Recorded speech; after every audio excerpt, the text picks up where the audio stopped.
Buenos días, mis hermanos, el Señor les bendiga. Una vez más estamos acá para grabar la clase de la escuela dominical. En esta ocasión vamos a estar mirando la clase número 3 de nuestro libro El Expositor Bíblico y va a estar basada en Esdras capítulo 4 y el título de la clase se va a llamar Oposición a la Reconstrucción. La semana pasada estuvimos viendo el inicio de la reedificación del templo, del altar de Dios.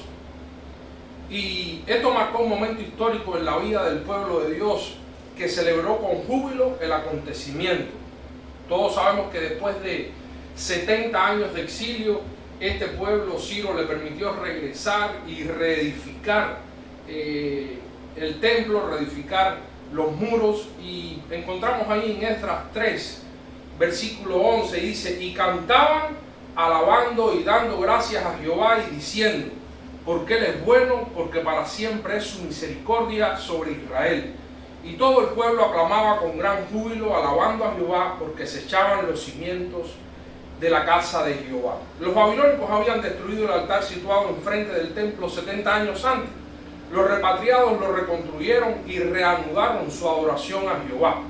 Esa es una verdadera base y una prioridad para reiniciar su vida como pueblo escogido. Dice la palabra de Dios: buscar primeramente el reino de Dios y su justicia, y todas las demás cosas os serán añadidas. Hubo un despertar espiritual que propició el Espíritu de Dios en ellos. Dedicarse a la obra encomendada despertó en ellos un avivamiento. Una consecuencia natural de dedicarse primeramente a restablecer la adoración a Dios.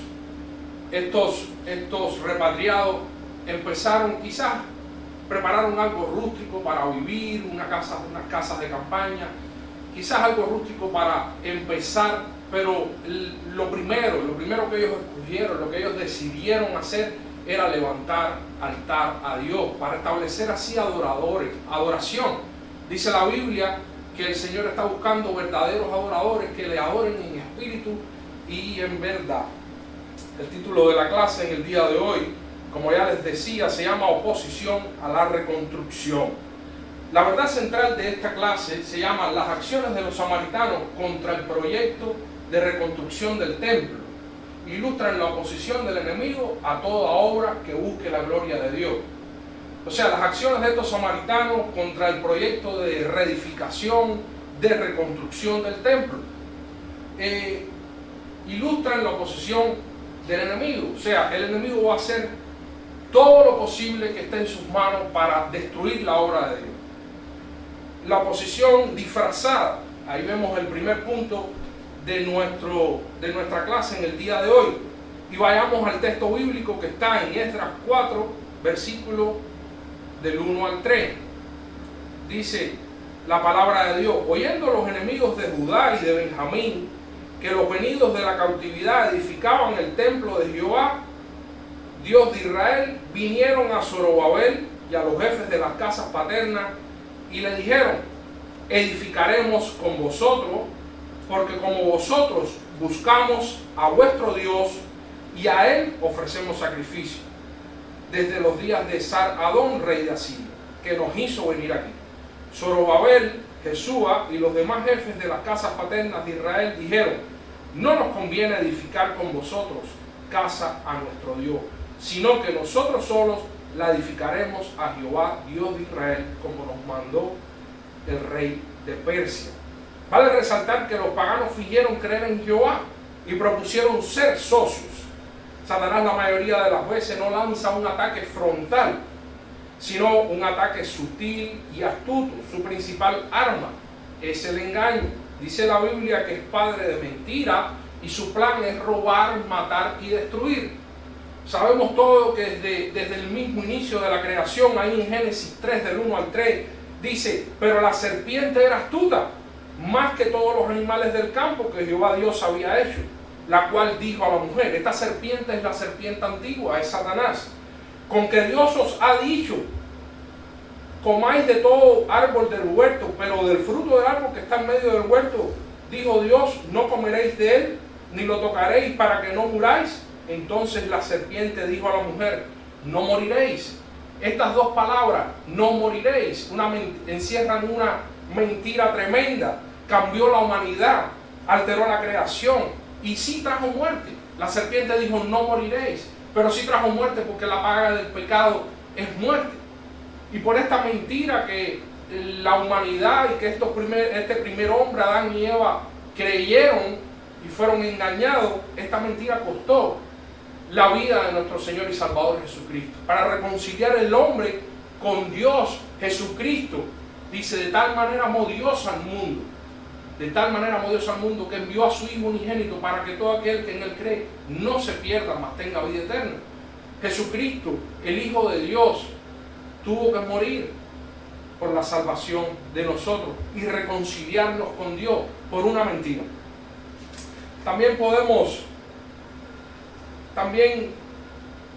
ver algunos ejemplos actuales de este tipo de mentira que usa Satanás para engañar. Hace unos años atrás alguien me comentó que una persona que conocíamos en común había salido después de 5 años de estar preso. Él había estado preso por estafas al Medicare y al Medicaid.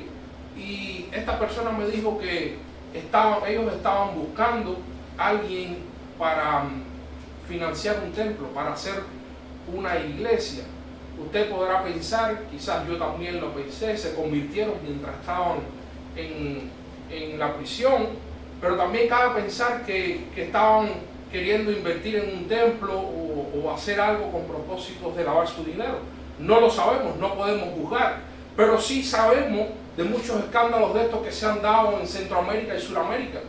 Líderes y pastores que con buenas intenciones han aceptado la ayuda de infieles, la ayuda de personas que no aman a Dios ni tienen a Dios en su corazón, y han aceptado dinero para construir sus templos. Han aceptado ayuda de estas personas a un alto precio. Miremos lo que dice la Biblia respecto a esto en 1 Corintios 6, del 14 al 18. Dice: no os unáis en yugo desigual con los incrédulos. Porque ¿qué compañerismo tiene la justicia con la injusticia? ¿Y qué comunión la luz con las tinieblas? ¿Y qué concordia Cristo con Belial? ¿O qué parte el creyente con el incrédulo? ¿Y qué acuerdo hay entre el templo de Dios y los ídolos? Porque vosotros sois templo del Dios viviente, como Dios dijo: habitaré y andaré entre ellos y seré su Dios y ellos serán mi pueblo. Por lo cual salid de en medio de ellos, apartaos, dice el Señor, y no toquéis lo inmundo, y yo recibiré y seré para vosotros padre, y vosotros me seréis hijos. Aquí Dios es claro diciendo: no os unáis en yugo desigual. Estas personas la mayoría de la cultura de ellos eran samaritanos, no eran judíos, eran razas mixtas que habían llegado a esas tierras. Lo más triste es el engaño que sufrimos los cristianos cuando aceptamos unirnos a personas que no profesan nuestra fe. Nos apartamos de nuestro Dios y su propósito para nuestra vida. Yo cuando tenía 12 años me convertí al Señor, acepté a Cristo como Señor y Salvador, y fue algo genuino. Recuerdo que fue algo genuino. Yo tenía 12 años, una madurez como para realmente, recuerdo el día, recuerdo cómo fue, recuerdo la predicación del pastor, y yo acepté a Jesucristo. Pero como muchos jóvenes siempre nos enseñan que no tengamos relaciones sexuales antes del matrimonio, nos enseñan que no nos unamos en yugo desigual. Pero pasados 3 años yo cometí errores en mi vida que no debería haber cometido. Me uní en un yugo desigual, tuve relaciones antes del matrimonio, y eso me costó 9 años de estar apartado del Señor. O sea, me aparté a los 16, después de 4 años haber recibido a Jesucristo, y no regresé a los caminos del Señor hasta los 25. Y pasaron muchas cosas tristes en ese tiempo. De hecho, la gracia de Dios es lo que me tiene aquí. De hecho, yo me imagino que mi Señor dijo a Satanás: puedes herirlo, pero no puedes tocar su vida. Pasaron varios accidentes, muchas cosas tristes en mi vida. Eso es el costo de estar apartado del Señor y de la desobediencia de Dios. Recuerde El ataque para destruirnos en ocasiones no es frontal, es sutil, está disfrazado con mucha astucia y sutileza. Y yo les ponía aquí en rojo en la aplicación de este punto: debemos rechazar las propuestas que comprometen nuestra fe. ¿Por qué? Porque nosotros tenemos una fe en el Dios creador del cielo y de la tierra. Tenemos un Señor y Salvador. Pero eso trasciende. Él nos dio su palabra, Él nos dio enseñanza, Él nos dio mandamientos. Y si Él en su palabra dice: no os unáis en yugo desigual con los incrédulos, porque qué compañerismo tiene la justicia con la injusticia, y qué comunión la luz con las tinieblas, y qué concordia Cristo con Belial, o qué parte el creyente con el incrédulo, y qué acuerdo hay entre el templo de Dios y los ídolos. Él nos está queriendo enseñar algo. Él nos está advirtiendo del daño que podemos sufrir si nosotros desobedecemos esta palabra. Y esto ha costado mucho. Muchos hijos ahora mismo, como en mi caso, apartados. Muchos cristianos que se han unido en negocio con no cristianos y lo han perdido todo. Y este era el caso. Estas personas estaban disfrazados de ovejas, y dice la escritura, que le dijeron, edificaremos con vosotros, porque como vosotros buscamos a vuestro Dios y a Él ofrecemos sacrificio. Mentira. Ellos sí habían oído del Dios de los judíos, sí sabían mucho quizás del Pentateuco, de los primeros 5 libros de la Biblia, pero ellos no eran unos verdaderos adoradores, ellos no eran unos verdaderos, en este caso no eran idólatras, eran personas idólatras, y lo vamos a ver más adelante. Ahora, este ataque no fue frontal, este ataque fue sutil, como les decía. Pero ahora vamos al punto número 2, y dice que el enemigo comienza su ataque. Este ataque, el primer ataque fue como un engaño, fue algo disfrazado, yo diría que es lo primero que hace Satanás. Dice la Biblia que nuestra lucha no es contra sangre ni carne, sino contra huestes y potestades de maldad. Y quizás inicialmente el plan de Satanás es usar algunas personas para destruir. Quizás es infiltrar un pensamiento, quizás es infiltrar un comentario, quizás es algo bien sutil, bien engañoso. Pero aquí viene ahora la segunda parte de nuestra clase, Esdras 4, del 4 al 6. Aquí vemos ya que el ataque cambia. Yo diría que esta primera parte de la clase, pudiéramos ponerle también un subtítulo: desmascarando al enemigo, desenmascarando al enemigo. Dice que en esta parte, Esdras 4, del 4 al 6, dice: pero el pueblo de la tierra intimidó al pueblo de Judá y lo atemorizó para que no edificara. Sobornaron además contra ellos a los consejeros para frustrar su propósito, todo el tiempo de Ciro, rey de Persia, y hasta el reinado de Darío, rey de Persia. Y en el reinado de Asuero, en el principio de su reinado, escribieron acusaciones contra los habitantes de Judá. Aquí vemos 3 cosas que hizo el enemigo: atemorizó, sobornó y hizo falsas acusaciones. Y dice que lo hizo durante un tiempo, desde Ciro, rey de Persia, y hasta el reinado de Darío, rey de Persia. Yo quisiera enseñarles aquí más o menos para entender estos tiempos, más o menos en los años que sucedió esto y los eventos. En el 539 vino la destrucción de Babilonia, y el 538 el primer año de Ciro. El 537 fue el retorno de Zorobabel.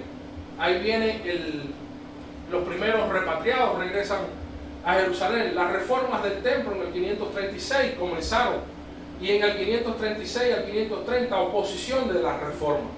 Ahí estamos viendo que en el 520 reinician las reformas con Darío. O sea, en este periodo de aquí a aquí es que se da todo esto que estamos hablando. En el 516 la obra terminada, esto diría del templo, faltaban la reedificación de los muros y los cimientos de la ciudad. En el 458 Esdras sale para Jerusalén, y el ministerio de Esdras comienza en el 457. Aquí más o menos tenemos también los reyes de esa época, y dice, en el texto bíblico dice que desde Ciro hasta Darío estuvo sucediendo todo eso. Estuvieron sucediendo todos estos ataques del enemigo. Desde el 539 hasta el 521 empezó el reinado de Darío, no sabemos hasta qué año estuvo. Aquí vemos los reyes, Ciro del 539 al 530, personajes bíblicos de esa época, Zorobabel y Josué. Acá vemos a Darío del 521 al 486, a Ageo y Zacarías. Y vamos a estar viendo también a este personaje, a Jerjes, Asuero, que fue del 486 al 465. Los personajes más importantes de esa época fue Esther y Mardoqueo, y también a Tarjerjes, Esdras, Nehemías y Malaquías. Pero ahí vemos, dice que el pueblo de la tierra intimidó al pueblo de Judá y los atemorizó. A mí me llama la atención esto, porque yo no creo que esto haya sido... Nadie se asusta porque le digan vamos a darle unos palos o vamos a tirarle unas piedras. Estos ataques yo creo que fueron mayor que eso. Yo creo que algunos de estos judíos que estaban reedificando quizás los mataron, quizás amenazaron a su familia. Nosotros tenemos un problema grande en la humanidad y el diablo se ha ocupado de engrandecer esto en estos últimos años, y es la corrupción que hay en muchos de los países. Y a veces uno piensa que estos hombres son malos, de inciso malos. De hecho, yo pienso que algunos de ellos en sus inicios no lo fueron. Yo creo que muchos de ellos que trabajan para el gobierno, que trabajan en las instituciones de protección a la parte civil, la policía, todo eso, ellos empezaron con buenas intenciones. Pero muchos de estos hombres recibieron amenazas, muchos de estos hombres vinieron y le dijeron: si no haces lo que, o si no permites que nosotros podamos hacer nuestro trabajo, el trabajo sucio que hacemos, nosotros te vamos a matar a ti y a tu familia. Muchos de estos hombres quizás han caído en la tentación de ser corruptos y de hacer lo malo, no porque en sí lo eran, sino por el miedo de que le pase algo a ellos o a su familia. Y dice que el pueblo de la tierra intimidó al pueblo de Judá y los atemorizó para que no edificaran. O sea, es un arma bien usada por Satanás en estos tiempos, para atemorizar a los hijos de Dios, para atemorizar a las personas y cumplir con sus propósitos. Dice que también sobornaron contra ellos a consejeros para frustrar sus propósitos, y escribieron acusaciones contra los habitantes de Judá. El pueblo de la tierra se refiere a los gentiles que vivían en Judá, en su mayoría de razas mixtas, y su religión predominante era la samaritana. Usaban los primeros libros, como ya les dije, y creían en Jehová, pero no veían inconveniente en adorar a otros dioses. O sea, eran personas sincretistas. ¿Cuántas personas usted y yo nos hemos encontrado de nuestra cultura? Personas que dicen amar al Señor Jesucristo, personas que dicen amar a Dios, personas que dicen que Él es el ser supremo, pero cuando vemos sus manos o vemos sus cuellos, vemos prendas que nos indican lo contrario. O sea, personas que han entrado en un sincretismo religioso y han combinado religiones paganas. En este caso, vudú africano, lo han combinado con catolicismo, y al final son personas que nosotros sabemos que no profesan nuestra fe. Ahora estas personas comienzan a intimidar y a atemorizar al pueblo de Dios. Una herramienta clave que usa Satanás. El temor es muy usado por nuestro enemigo porque sabe que nos quita la paz, trae incertidumbre y desesperanza a nuestro corazón. Sin el temor el mundo fuera otro, la economía fuera otra. Yo recordaba el momento cuando yo compré mi seguro de vida, y recordaba también cuando compré mi póliza de carro después de tener mi propiedad.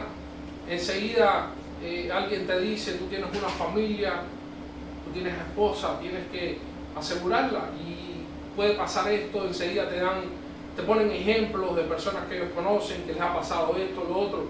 Y es cierto que es prudente comprar un seguro de vida, es cierto que es prudente tener una buena cobertura en el carro, pero es cierto también, y siendo sincero con ustedes, que muchas de estas decisiones son tomadas por cierto temor. Recuerdo la persona que una vez que tuve que cambiar, siempre mis carros tenían el mínimo de cobertura. Y esta persona me hizo una pregunta, me dijo, ¿pero tú eres propietario de casa? Y yo le dije, sí. Me dijo, pues tú no puedes estar escogiendo esa cobertura que tienes ahora mismo. Tienes que escoger una cobertura que te cubra, porque pueden ir contra tu propiedad si tú haces un daño mayor a la cobertura que tú tienes. Y al final todo eso trae cierto temor y uno tiene que tomar decisiones. Hay tres tipos de temor: el temor natural, normal, dice que es un temor normal y sano que nos libra del peligro. O sea, es un temor que quizás nosotros, yo le diría, un temor prudente. Nosotros no hacemos cosas que nos pueden meter en problemas, no vamos quizás a echar gasolina en la madrugada porque sabemos que nos puede pasar algo malo. Hay un segundo temor que es el temor reverencial, es un temor respetuoso hacia Dios, es una virtud y nos libra del pecado. O sea, ese temor nos hace reconocer las consecuencias del pecado. Ese temor nos hace reconocer, es un temor reverencial, que nos enseña que en la obediencia vamos a recoger frutos de obediencia.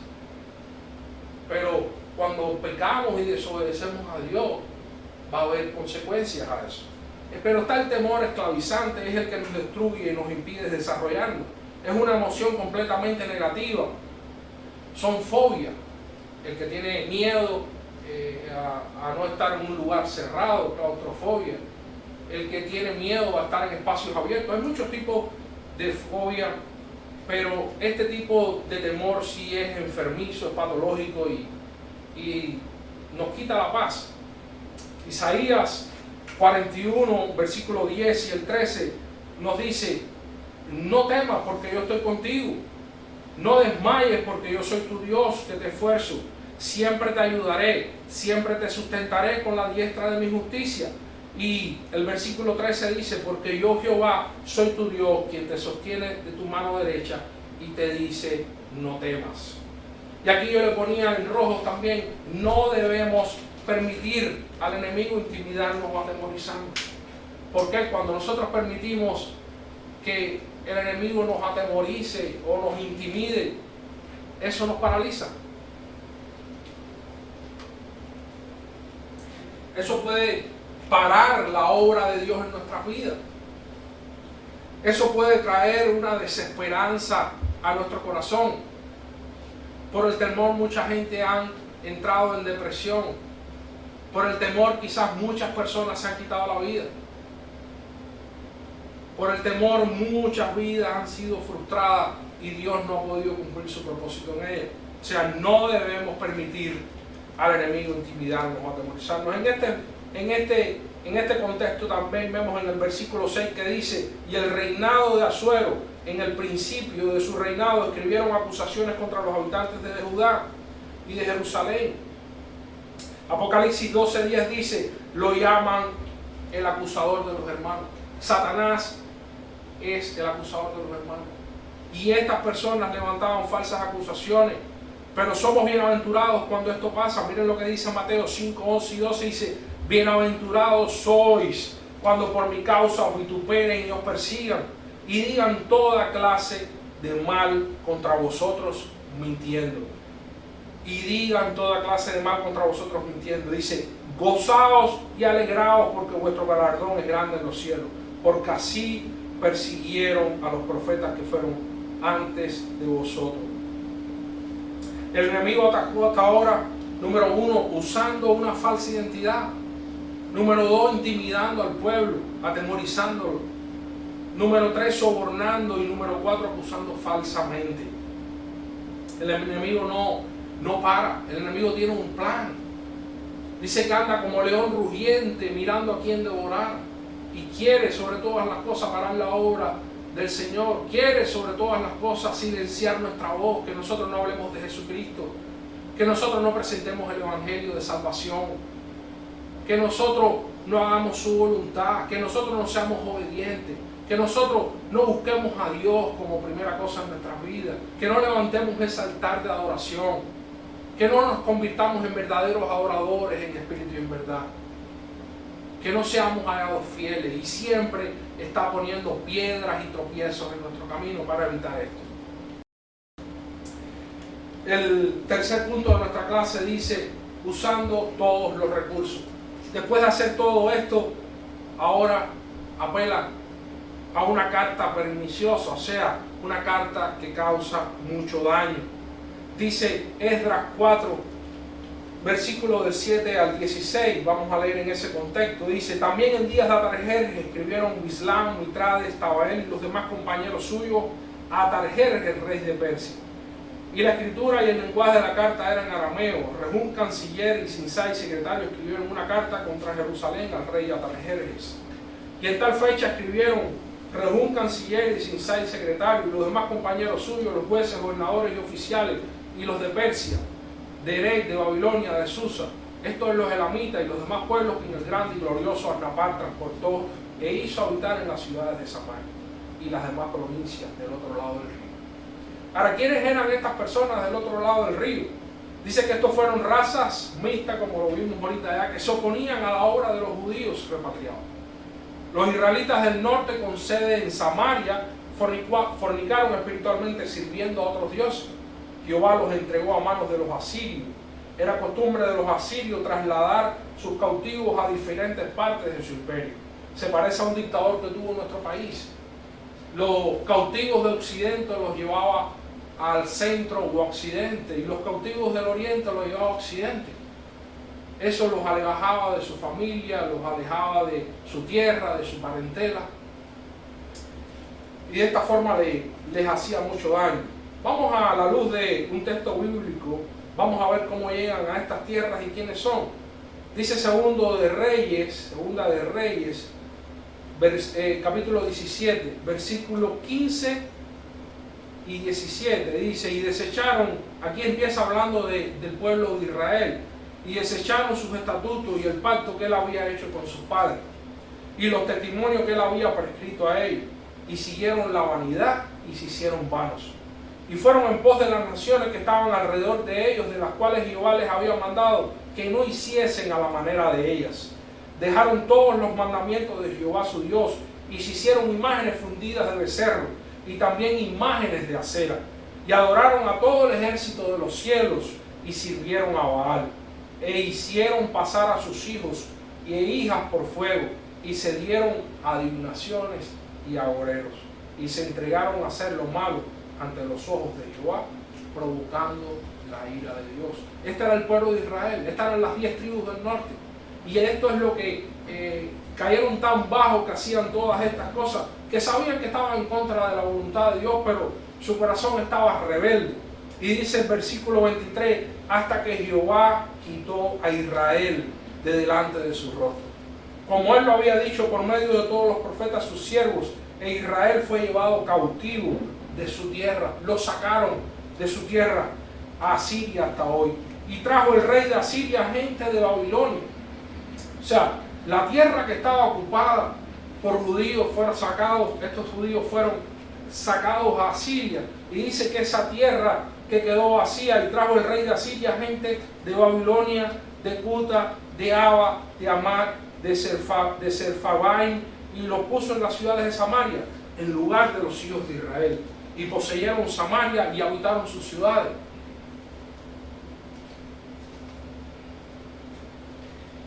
Ya saben de quiénes se trataban estas personas. No eran judíos, eran personas de otras razas, de otras culturas, eran personas idólatras. Y estos eran los enemigos que estaba enfrentando el pueblo de Israel en estos momentos. Y para entender un poquito más la maldad de estos hombres, vamos a continuar leyendo el versículo 25, y dice, y aconteció al principio, cuando comenzaron a habitar allí, que no temiendo ellos a Jehová, envió Jehová contra ellos leones que los mataban. Dijeron pues al rey de Asiria, la gente que tú trasladaste y pusiste en las ciudades de Samaria, no conocen la ley del Dios de aquella tierra. Y él ha echado leones en medio de ellos, ellos, y es aquí que los leones los matan, porque no conocen la ley del Dios de la tierra. Y el rey de Asiria dice que mandó diciendo: llevad allí algunos de los sacerdotes, lleven allí algunos de los sacerdotes que trajiste de allá, y vaya y habite allí y les enseñe la ley del Dios del país. Dice que y vino uno de los sacerdotes que había llevado cautivo de Samaria y habitó en Betel. O sea, este sacerdote que lo habían sacado de su tierra, ahora los regresan a su tierra a enseñarles a esta persona la voluntad de Dios. Por eso es que ellos conocían la palabra. Por eso incluso dice que ellos leían los primeros 5 libros de la Biblia y conocían al Dios de Israel. Pero en realidad no es una cosa es conocer al Dios creador del cielo y de la tierra, al Dios de Israel. Una cosa es conocerlo y otra cosa es hacer la voluntad del Dios de Israel. Y dice: vino de los sacerdotes que habían llevado cautivo de Samaria y habitó en Betel, y les enseñó cómo habían de temer a Jehová. Les enseñó cómo habían de temer a Jehová. Pero cada nación, versículo 29, pero cada nación se hizo sus dioses y los pusieron en los templos de los lugares altos que habían hecho los de Samaria, cada nación en su ciudad donde habitaba. O sea, cada nación levantó altar a sus dioses. Era un pueblo idólatra. Conocían a Jehová y por eso se pudieron presentar en un principio, en este punto 1, disfrazados, diciendo que ellos venían a ayudar, que ellos conocían al Dios, que ellos adoraban al mismo Dios. Pero en realidad su corazón dice: muchos de lenguas me honran, pero su corazón está muy lejos de mí. Porque una cosa es decir yo creo en Dios, y otra cosa es que tu corazón le ame y tu corazón le obedezca. Ahora entendemos quiénes eran estos enemigos que estaban enfrentando al pueblo de Dios. Ahora si podemos seguir en el contenido de esta carta, y dice que a partir del versículo 11: y esta es la copia de la carta que enviaron al rey Artajerjes, tus siervos del otro lado del río te saludan. Sea notorio al rey que los judíos que subieron a ti, a nosotros, vinieron a Jerusalén y edifican las ciudades rebeldes y malas, y levantan los muros y reparan los fundamentos. Vale resaltar que estos judíos no habían venido de Artajerjes, sino había sido Ciro años anteriores que los había mandado. Ahora sea notorio al rey. Ellos dicen de esto, dice que eso es una ciudad rebelde y mala, y levantan los muros y reparan los fundamentos. Ahora sea notorio al rey que si aquella ciudad fuera reedificada y los muros fueran levantados, no pagarán tributo, impuestos y renta, y el erario de los reyes será menoscabado. El versículo 14 dice: siendo que nos mantienes del palacio, no nos es justo ver el menosprecio del rey, por lo cual hemos enviado a hacerlo saber al rey, para que se busque en el libro de las memorias de tus padres. Hallarás en el libro de las memorias y sabrás que esta ciudad es una ciudad rebelde y perjudicial, que esta ciudad fue perjudicial a los reyes y las provincias, y que de tiempo antiguo forman en medio de ellas rebeliones, por lo que esta ciudad fue destruida. Hacerlo saber al rey que si esta ciudad fuere reedificada y levantado sus muros, la región más allá del río no será tuya.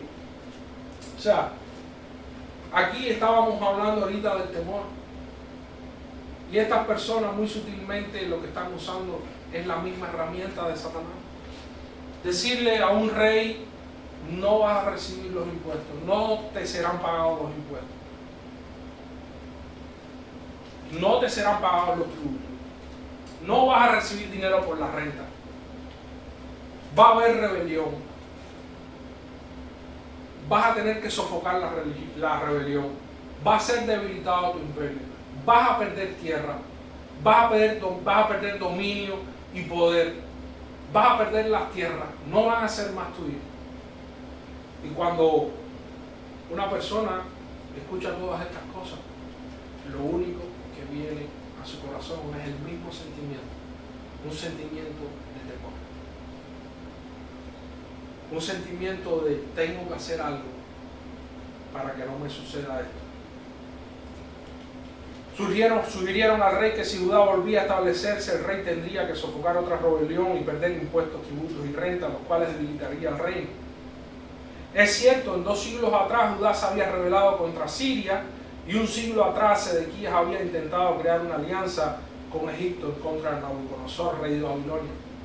Pero había muy poca probabilidad que estos 42.000 judíos repatriados se rebelaran contra Persia. Había muy poca probabilidad, o sea, esto era otra mentira. Esto era un engaño. Te pongo ahí, debemos saber que el enemigo hará lo posible por destruirnos. Está dispuesto a todo. Está dispuesto a decir mentiras. Está dispuesto a engañar, a atemorizar. Está dispuesto a todo. Nosotros tenemos que saber, como les decía ahorita, que hay un plan. Como mismo tenemos un Señor y Dios que tiene un plan para nuestras vidas, que fue salvarnos, que fue reconciliarnos con Él, que fue derramar su sangre preciosa para que a través de ella fuéramos limpios de todo pecado, presentarnos delante del Padre limpios y sin mancha. Después de eso dice: no los voy a dejar solos, derramaré sobre ustedes mi espíritu, un consolador, alguien que nos consuela, que nos guía. Tenemos que entender que el plan de Satanás también es robar, matar y destruir. Y como decía ahorita, está como león rugiente. Si usted no conoce las armas de Satanás en contra de usted, si usted no conoce lo sutil que es, lo engañador que es, si usted no reconoce que muchas veces usa todas estas cosas, el temor, el falso testimonio, va a ir en contra de usted, usted no va a estar preparado. Esto es una batalla espiritual. Esto es una batalla espiritual. Y miremos lo que pasa a partir de el versículo 17 al 24 y entramos a nuestro punto número 4 y final, el momentáneo triunfo del mal. Esdras 4 del 17 al 24, y dice: el rey envió esta respuesta a Rehum, canciller, a Sinsai, secretario, y a los demás compañeros suyos que habitan en Samaria, y a los demás del otro lado del río: salud y paz. La carta que nos enviaste fue leída claramente delante de mí, y por mí fue dada orden, y buscaron y hallaron que aquella ciudad de tiempo antiguo se levanta contra los reyes y se revela.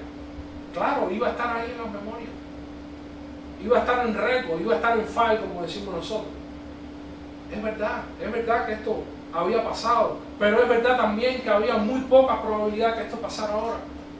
Estos repatriados estaban debilitados no espiritualmente, pero sí estaban debilitados materialmente. Habían sido personas que quizás llevaban 15 o 20 años nada más haber retornado a sus tierras. En número no podían ir en contra del rey, ni contra las naciones vecinas. En cuanto a economía, no creo que estuvieran preparados para eso tampoco.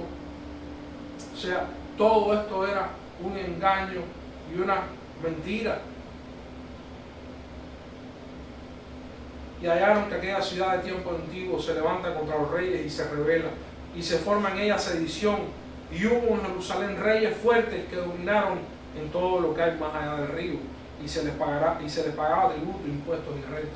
Sí, quizás los tiempos de David, quizás los tiempos de Salomón y otros reyes de Israel, que sí estuvieron mucho tiempo dominando esas tierras, pero en realidad esta no era la situación.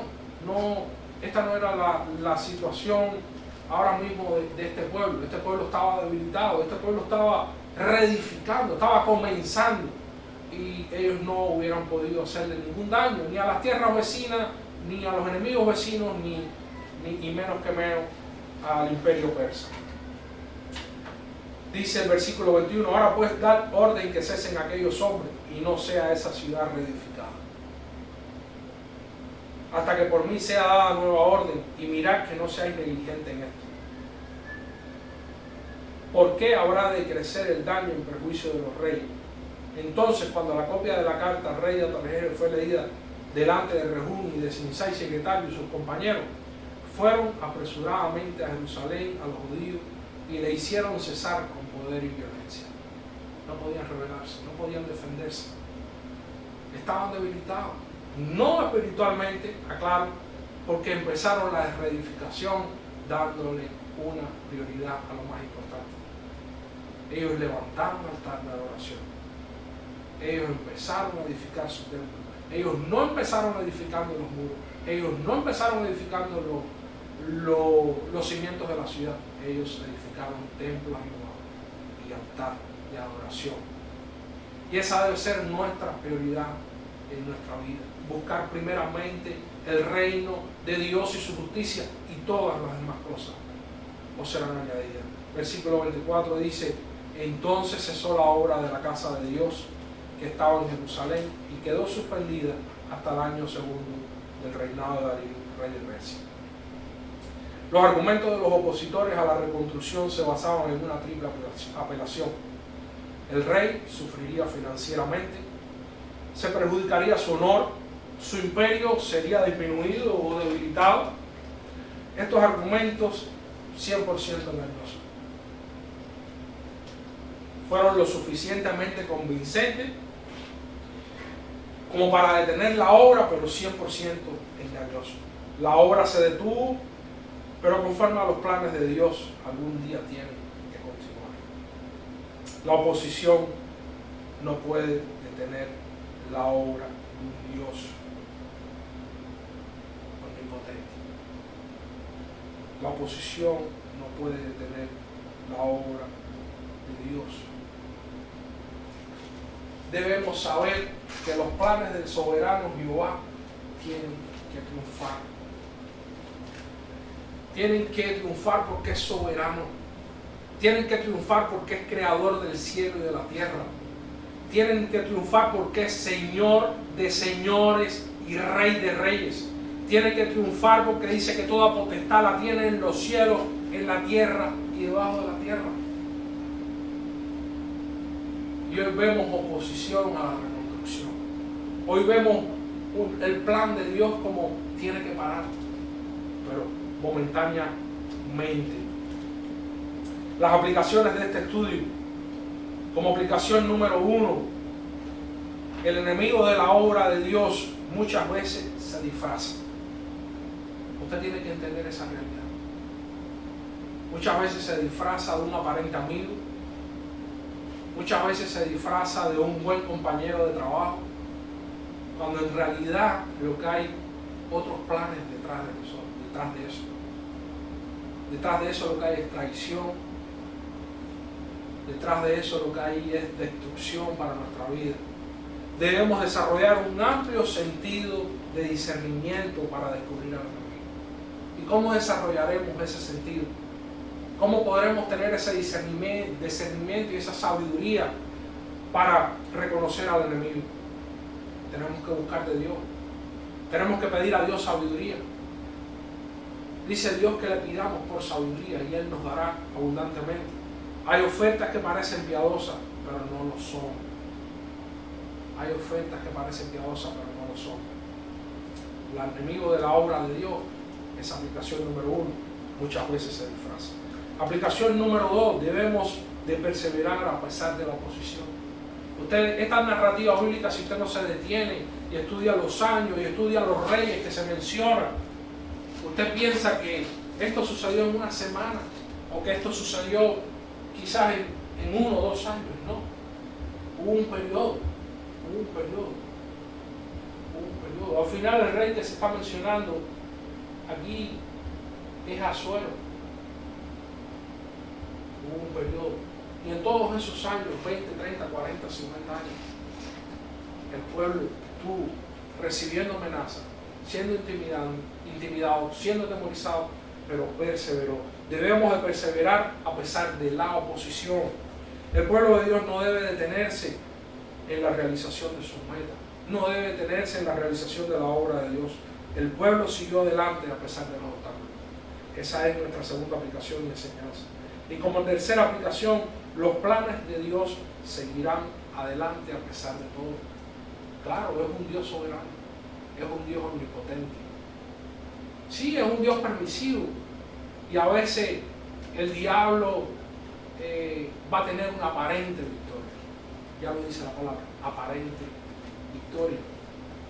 Pero Dios está en control de todas las cosas. Dios en su infinito amor, en su perfecta voluntad, que dice que es agradable, perfecta y buena, permite cosas.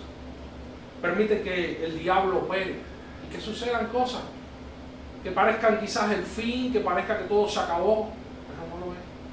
Nuestro Dios tiene la última palabra. El pueblo de Dios está llamado a la victoria. Cuando el enemigo impide nuestra marcha, debemos confiar en Dios, que a su tiempo nos dará la victoria. Mis hermanos, el Señor les bendiga. El Señor nos haya hablado a través de esta clase. Que podamos reconocer que van a venir ataques a nuestra vida. Que podamos reconocer que el diablo tiene un plan. Y es detener, parar la obra de Dios en su iglesia, en nuestras vidas, que va a usar todo tipo de herramientas, que va a atemorizarnos, que va a juzgarnos, que va a acusarnos, que va a tratar de engañarnos. Pero Dios tiene la última palabra. Dios tiene la última palabra. Y me llama la atención que este pueblo se dispuso a adorar a Dios. Este pueblo se dispuso a primeramente reedificar el templo y la adoración. Y vinieron los problemas y vinieron los conflictos. Yo años atrás, cuando vino un pastor a nuestra iglesia, Daniel Casanova, nos trajo este libro y nos hablaba a los líderes la intimidad con Dios. La intimidad con Dios y cómo vivir en lo sobrenatural. Y él nos hablaba que todo dependía de un tiempo de comunión con Dios, de búsqueda con Dios, dándole la prioridad a Él. Y yo recuerdo que empecé a levantarme temprano, a establecer este altar, reedificar este altar de adoración y de oración. Pero no pasó mucho tiempo que vinieron los problemas y los conflictos en mi hogar. Y esto es lo que sucede. Cada vez que usted se dispone a orar, cada vez que usted se dispone a buscar de Dios, esto puede suceder. Y tenemos que aprenderlo de esta forma. Y tenemos que sobreponernos a eso y pedir ayuda al Señor para seguir cumpliendo el propósito para el cual Dios nos ha llamado. Que el Señor les bendiga. Vamos a orar. Padre, gracias te damos. Gracias te damos por tu palabra. Gracias te damos, Señor, por tú instruirnos en esta mañana y enseñarnos. Gracias, Espíritu Santo. Gracias por lo que has hecho en nuestra mente, en nuestro corazón en esta mañana. Ayúdanos no solamente a ser oidores, sino hacedores de tu palabra. Y que esta palabra nos fortalezca, nos edifique y nos ayude a caminar y a hacer tu voluntad. Para la gloria y la honra de tu santo nombre. Bendícenos que tu presencia nos acompañe. Por Cristo Jesús.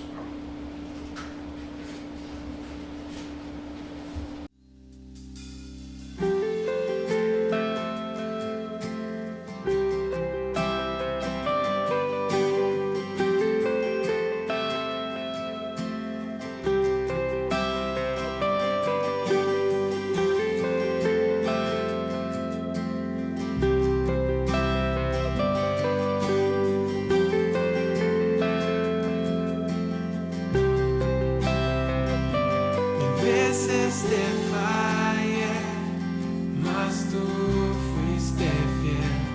Tu gracia me levanto, me basta tu amor, Dios eterno, tu luz por siempre.